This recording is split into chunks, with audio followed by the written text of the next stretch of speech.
Over in Portland, the police and other stakeholders were given tips on how to respond to domestic violence.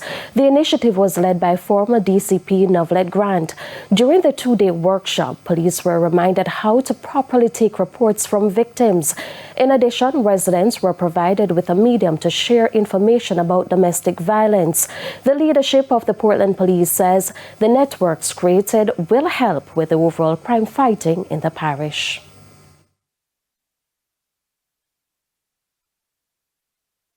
Portland is in fact a unique place, which is why we have the crime rate that we have. We are in fact the envy of all other parishes. And it's not just by the work of the police, but also by the work of these lovely persons in front of us.